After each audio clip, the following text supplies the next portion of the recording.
Hello, good morning student, welcome to अर्थ ट्यूटलेस। आप लोगों का स्वागत है अर्थ ट्यूटलेस में। आज हम लोग एक नया टॉपिक लेकर के आप लोगों के सामने आए हैं। ये फ्रैक्शंस को हम लोग आज डिस्कस करेंगे। फ्रैक्शंस स्टूडेंट्स के लिए कभी कभी बहुत ही डिफ़िकल्ट टॉपिक हो जाता है, लेकिन हम लोग इसके कुछ इम्पॉर्टेंट टॉपिक्स पर, इम्पॉर्टेंट पॉइंट्स पर हम लोग डिस्कशन करेंगे, जिससे कि फ्रैक्शंस काफ़ी आसान हो, आप लोगों को आसानी से समझ में आ जाए। फ्रैक्शंस क्या होता है? फ्रैक्शंस को अगर हम लोग समझेंगे तो फ्रैक्शंस होल का एक पार्ट होता है। जैसे अगर हम लोग एक सर्कल को लेंगे, सर्कल को अगर हम लोग 4 पार्ट में डिवाइड कर दें और एक पार्ट को सेट कर दें, तो अगर सेटेड पार्ट का फ्रैक्शंस की बात करें तो ये 1/होल यानी 1/4 आता है। तो फ्रैक्शनल सेडेड पार्ट का एक होगा 1/4। इस 1/4 का इसमें दो पार्ट आप लोग ध्यान से देखेंगे तो इसमें दो पार्ट आपको दिखेगा। One is numerator and other is denominator. तो फ्रैक्शंस में तो ये डिनोमिनेटर पार्ट कभी भी 0 नहीं हो सकता, तो ये न्यूमरेटर बाय डिनोमिनेटर के फॉर्म में होगा, whereas denominator can not be equal to 0। ये फ्रैक्शन का फॉर्म है। जैसे एग्जाम्पल्स के रूप में हम लोग ले सकते हैं 3/4 ये फ्रैक्शंस है, 5/6 ये फ्रैक्शंस है, और 5 और 7 भी एक फ्रैक्शन है। तो इसमें डिनोमिनेटर क्या है? ऐसे केस में डिनोमिनेटर 1 होता है, लेकिन डिनोमिनेटर 0 किसी भी हालत में नहीं होगा। फ्रैक्शंस के अगर हम लोग टाइप की बात करें तो फ्रैक्शंस बहुत तरह के हो सकते हैं। एक होता है जिसमें से फर्स्ट है unit fraction. Unit fraction unit fractions उन फ्रैक्शंस को कहते हैं जिनका न्यूमरेटर इक्वल टू 1 होगा। एग्जाम्पल 1/9, 1/7, 1/5 ये सारा यूनिट फ्रैक्शंस है। इसके बाद हम लोग सेकेंड टाइप को लेंगे, proper fraction. Second is proper fraction. Proper fraction तो प्रॉपर फ्रैक्शन क्या होता है? प्रॉपर फ्रैक्शन उन फ्रैक्शंस को कहते हैं जिनका numerator is less than denominator होगा। एग्जाम्पल में हम लोग लेंगे 3/5, 7/9। इसमें सारे केसेस में आप लोग देख सकते हैं स्टूडेंट, न्यूमरेटर डिनोमिनेटर से छोटा है। तो इन सारे फ्रैक्शंस को हम लोग प्रॉपर फ्रैक्शंस कहेंगे। Improper fractions, third type है proper fractions. Improper fractions क्या है? ये प्रॉपर फ्रैक्शंस के जस्ट ऑपोजिट होगा, यानी कि numerator is greater than denominator होगा। यानी कि 5/3, 7/5, 9/6 ये सारे केसेस एग्जाम्पल्स में हम लोग देख सकते हैं numerator is greater than denominator है। तो इन सारे फ्रैक्शंस को, इस तरह के फ्रैक्शंस को हम लोग इम्प्रॉपर फ्रैक्शन कहते हैं। इम्प्रॉपर फ्रैक्शन के बाद हम लोग एक मिक्स्ड फ्रैक्शन का एग्जाम्पल हम लोग ले लेंगे। मिक्स्ड फ्रैक्शन किनको फ्रैक्शंस को मिक्स्ड फ्रैक्शन किन फ्रैक्शंस को कहते हैं? Mixed fraction. मिक्स्ड फ्रैक्शन उन फ्रैक्शन को कहते हैं जो कि एग्जाम्पल 3 1/5, 7 2/6 इस तरह के एग्जाम्पल्स को हम लोग मिक्स्ड फ्रैक्शन कहेंगे। मिक्स्ड फ्रैक्शन के बाद और कुछ एग्जाम्पल हम लोग लेंगे, जैसे like fraction. Like fraction like fraction क्या है? लाइक फ्रैक्शन उन फ्रैक्शंस को कहते हैं जिनका डिनोमिनेटर इक्वल होगा। जैसे 4/5, 7/5, 6/5 हम लोग देख सकते हैं एग्जाम्पल में। इन सारे केसेस में हमेशा डिनोमिनेटर इक्वल टू 1 है, डिनोमिनेटर 5 है। तो ऐसे सारे फ्रैक्शन जिनका डिनोमिनेटर सेम होगा, इन सारे फ्रैक्शंस को हम लोग लाइक फ्रैक्शन कहते हैं। और जिनका डिनोमिनेटर सेम नहीं होगा, उन सारे फ्रैक्शन को अनलाइक फ्रैक्शन कहेंगे। ये सारा फ्रैक्शंस के टाइप्स हैं जिनको हम लोग एग्जाम्पल में देखें। आगे हम लोग बात करेंगे equivalent fraction. Equivalent fraction equivalent fraction क्या होता है? इक्विवेलेंट फ्रैक्शन उन फ्रैक्शंस को कहते हैं जिनमें फ्रैक्शंस तो सारे एक दूसरे के इक्वल होते हैं, जिनको अगर हम रिड्यूस करेंगे तो वो सारे फ्रैक्शंस इक्वल होंगे। जैसे एग्जांपल लेंगे, जैसे 2/3 और ये 8/12, और इसके बाद फिर हम लोग लेंगे 10/15। इन सारे केसेस में न्यूमरेटर और डिनोमिनेटर तो अलग अलग हैं, लेकिन अगर हम लोग इसको रिड्यूस करेंगे, जैसे 4 2 जा 4 3 जा 5 2 जा 5 3 जा, सारा इक्विवेलेंट फ्रैक्शंस को हम लोग देखेंगे सारा 2/3 के ही बराबर है। तो इन सारे फ्रैक्शंस को इक्विवेलेंट फ्रैक्शन 2/3 के इक्विवेलेंट फ्रैक्शन हम लोग कहते हैं। इक्विवेलेंट फ्रैक्शंस, अगर आपको क्वेश्चन आए कि किसी भी नंबर का इक्विवेलेंट फ्रैक्शंस निकालिए, 2 या 3 इक्विवेलेंट फ्रैक्शंस निकालिए, तो हम लोग कैसे निकालेंगे? 3/5 अगर कोई मान लीजिए फ्रैक्शन है, इसका 3 इक्विवेलेंट फ्रैक्शन सबको निकालने के लिए बोला जाएगा, तो हम लोग क्या करेंगे? सेम नंबर से न्यूमरेटर एंड डिनोमिनेटर को मल्टीप्लाई करेंगे। जैसे 3/5 इंटू 2 इंटू 2, न्यूमरेटर को भी 2 से मल्टीप्लाई किए, डिनोमिनेटर को भी 2 से मल्टीप्लाई किए, तो क्या हो जाएगा? 6/10। फिर 3/5 को न्यूमरेटर को भी 3 से मल्टीप्लाई करेंगे, डिनोमिनेटर को भी 3 से मल्टीप्लाई करेंगे, तो ये हो जाएगा 9/15। इसी तरह से 3/5 को 4 से मल्टीप्लाई करेंगे और 4 से डिनोमिनेटर और न्यूमरेटर को 4 से मल्टीप्लाई करने पर हमको मिलेगा 12/20। तो ये 6/10, 9/15 and 12/20 all are equivalent fractions to 3/5। 3/5 के इक्विवेलेंट फ्रैक्शंस है। इसी तरह से हम लोग 3, 5, 7 जितना भी इक्विवेलेंट फ्रैक्शन बोला जाएगा, हम लोग निकाल सकते हैं न्यूमरेटर और डिनोमिनेटर को सेम नंबर से मल्टीप्लाई या डिवीजन करके। अगर हम लोगों को मान लीजिए इक्विवेलेंट फ्रैक्शन हमको निकालने के लिए कभी कभी क्वेश्चन आता है कि हम लोगों को इक्विवेलेंट फ्रैक्शन निकालने के लिए दिया जाए और जिसका whereas the numerator is equals to, like the example is say 3/5, इसमें बोला जाएगा कि 3/5 का इक्विवेलेंट फ्रैक्शन निकालिए, whereas numerator is equals to 15। यहाँ पे अभी देखेंगे न्यूमरेटर 3 है, इनको न्यूमरेटर इक्वल्स टू 15 करने के लिए हमको 5 से मल्टीप्लाई करना पड़ेगा, सेम नंबर से हम लोग डिनोमिनेटर को भी मल्टीप्लाई करेंगे, तो ये चेंज होकर के क्या हो जाएगा? 15/25। इस एग्जाम्पल में हम लोग देख सकते हैं न्यूमरेटर चेंज होकर के 3 से 15 हो गया, जो कि हम लोगों का क्वेश्चन में भी एक था, न्यूमरेटर को 15 करना था, जो कि इक्विवेलेंट फ्रैक्शन भी है 3/5 का, और न्यूमरेटर भी हो गया चेंज होकर के 15। इसी तरह से हम लोग डिवीजन का भी एक एग्जाम्पल ले सकते हैं, जैसे 28 हम लोग 56 लेंगे, जिसमें हम लोगों को बोला जाएगा कि बताइए इनका डिनोमिनेटर, ऐसा इक्विवेलेंट फ्रैक्शन इसका निकालिए जिसका डिनोमिनेटर इक्वल टू 8 हो जाए। तो डिनोमिनेटर को 8 होने के लिए हमको 56 को 7 से डिवाइड करना पड़ेगा, बोथ को हम लोग 7 से डिवाइड करेंगे, तो ये हो जाएगा 4/8। तो ऐसे ये जो 4/8 है, जो 28/56 का इक्विवेलेंट फ्रैक्शन है, जिसका कि डिनोमिनेटर 8 है।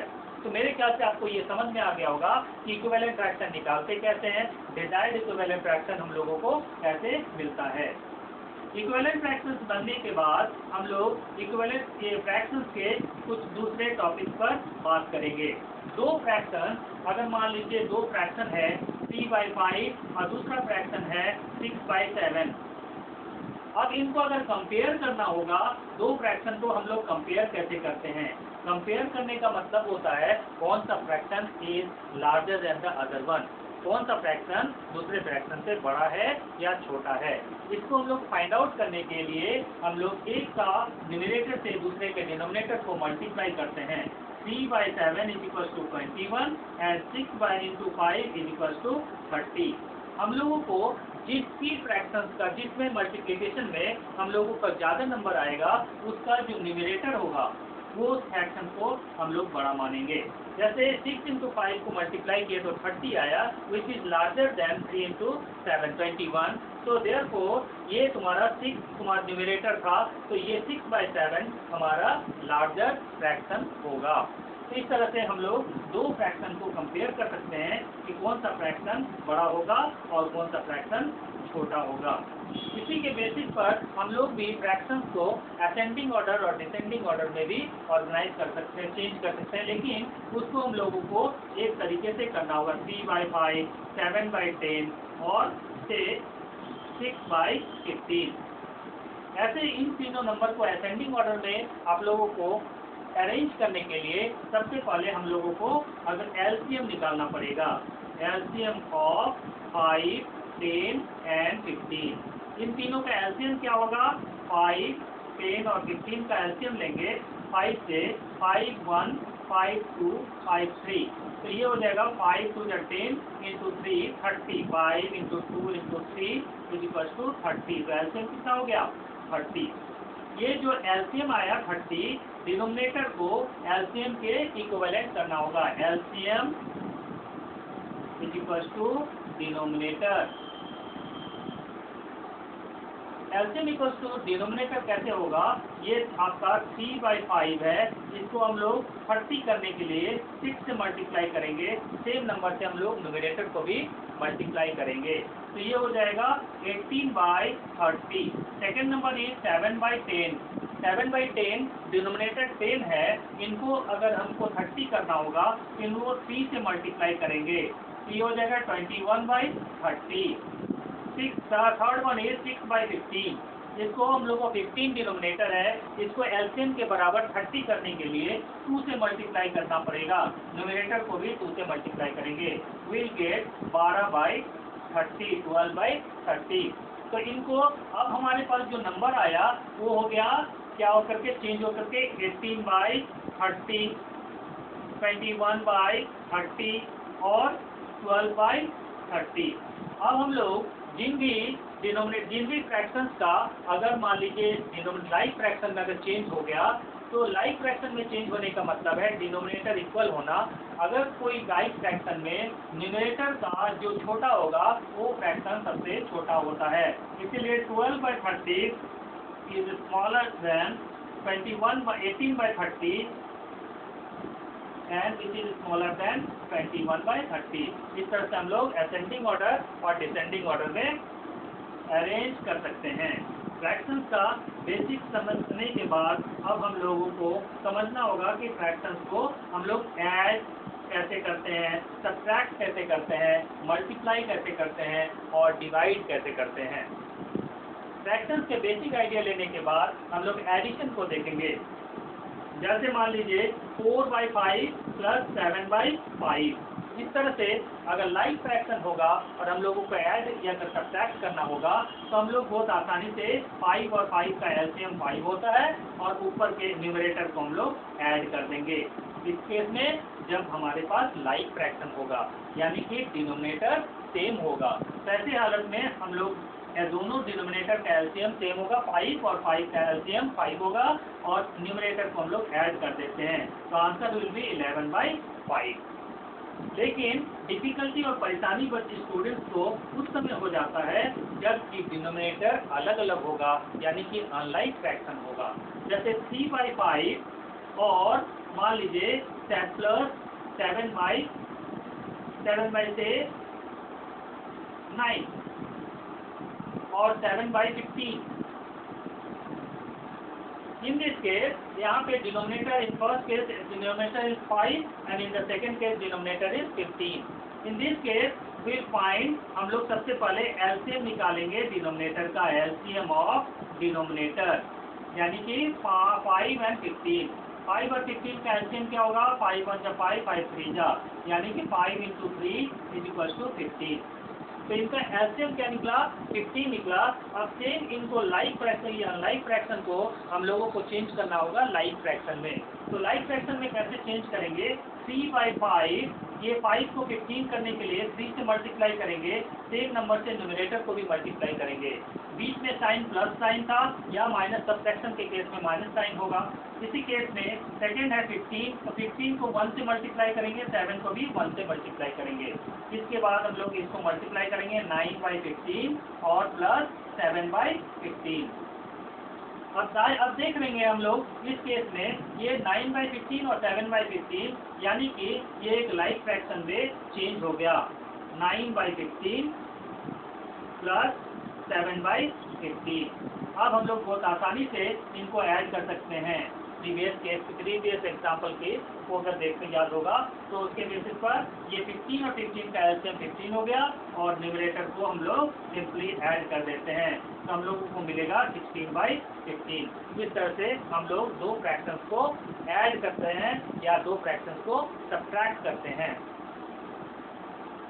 एडिशन और सब्ट्रैक्शन के बाद फ्रैक्शंस में मल्टीप्लिकेशन का भी एक केस आता है। हम लोग कैसे मल्टीप्लाई करते हैं, दो फ्रैक्शन को कैसे मल्टीप्लाई करते हैं ये भी हम लोग सीख लेंगे। मल्टीप्लाई को करने के लिए जैसे 3/5 इंटू 4/9 इंटू 45/7। ये एग्जाम्पल हम लोग लेंगे मल्टीप्लिकेशन का। फ्रैक्शंस को मल्टीप्लाई करने के लिए हम लोग किसी भी न्यूमरेटर को किसी भी डिनोमिनेटर से रिड्यूस कर सकते हैं, यानी कि किसी भी फ्रैक्शंस में किसी भी न्यूमरेटर और कोई भी डिनोमिनेटर एक ही के टेबल पे अगर आता होगा तो हम लोग उसको रिड्यूस कर सकते हैं। जैसे 3 या 9 ये दोनों 3 के टेबल पे आता है। जैसे 3 1 जा 3, 3 3 जा 9। इसके बाद 3 से हम लोग 45 को भी रिड्यूस कर सकते हैं, 5 से भी 45 को रिड्यूस कर सकते हैं, क्योंकि दोनों के टेबल पे, दोनों 5 के भी टेबल पे 5 और 45 आता है, 3 के भी टेबल पे 3 और 45 आता है। जैसे 5 1 जा 5, 5 9 जा 45। फिर 3 से हम लोग रिड्यूस कर लेंगे, 3 1 जा 3, 3 3 जा 9। इस तरह से हम लोग ये 4 इंटू 3 न्यूमरेटर के केस में बचा और नीचे डिनोमिनेटर में 7 बचा। तो आंसर विल बी 12/7। इस तरह से हम लोग फ्रैक्शंस को किस तरह से मल्टीप्लाई देखिए, ये हम लोग एग्जांपल्स में देखें। मल्टीप्लाई करने के बाद जो लास्ट हमारे फ्रैक्शंस का आता है वो है हमारा फ्रैक्शंस का डिवीजन। फ्रैक्शन को हम लोग डिवाइड कैसे करेंगे। डिवाइड करने के लिए फ्रैक्शंस का एक हम लोग एग्जांपल लेंगे। जैसे 2/3 डिवाइडेड बाय 16/18। अगर दो फ्रैक्शंस को डिवाइड करना होगा तो हम लोग डिवीजन करने के केस में हम लोग इसको ऐसे पढ़ेंगे, 2/3 लिखेंगे, डिवीजन को हम लोग मल्टीप्लाई में चेंज करेंगे साइन में, और डिवीजन के बाद का जो फ्रैक्शन होगा उसका रेसिप्रोकल ले लेंगे, 18/16। रेसिप्रोकल का मतलब होता है न्यूमरेटर डिनोमिनेटर में चेंज हो जाता है और डिनोमिनेटर न्यूमरेटर में चेंज हो जाता है। इसके बाद फिर मल्टीप्लिकेशन के केस में जैसे रिड्यूस करते थे एक के टेबल पे, तो उसके बेसिस पर उसी की तरह हम लोग मल्टीप्लिकेशन को भी रिड्यूस करेंगे। यहाँ हमारे केस है 2 1 जा 2, 2 8 जा 16, ऐसे 3 1 जा 3, 3 6 जा 18। इसके बाद ये फर्दर 2 से रिड्यूस होगा, 2 3 जा 6 एंड 2 4 जा 8, यानी कि आंसर आ गया 3/4। इस तरह से हम लोग डिवीजन को करते हैं। तो फ्रैक्शंस के केस में स्टूडेंट्स मेरे ख्याल से इस क्लास से आप लोगों को हम समझाने में कामयाब हुए होंगे कि फ्रैक्शंस का बेसिक आइडिया आप लोगों को दे पाए। फ्रैक्शंस क्या होता है, फ्रैक्शंस में कैसे कंपेयर करते हैं, फ्रैक्शंस को कैसे असेंडिंग और डिसेंडिंग ऑर्डर में ऑर्गेनाइज करते हैं, फ्रैक्शंस का एडिशन कैसे करते हैं, फ्रैक्शंस का सबट्रैक्शन कैसे करते हैं, फ्रैक्शंस का मल्टीप्लिकेशन कैसे करते हैं और फ्रैक्शंस का डिवीजन कैसे करते हैं। आप लोगों से स्टूडेंट से रिक्वेस्ट होगा, आप लोग मेरे इस क्लास को ध्यान से देखिएगा, समझिएगा, बार बार देखिएगा और अपने बुक के जो एग्जाम्पल्स होंगे उनको इसके आधार पर बनाने की कोशिश कीजिएगा। मुझे लगता है कि आने वाले समय में फ्रैक्शंस आपको बहुत ही आसानी से फ्रैक्शंस का किसी भी प्रॉब्लम को आप लोग सॉल्व कर सकते हैं। Thank you students, thank you.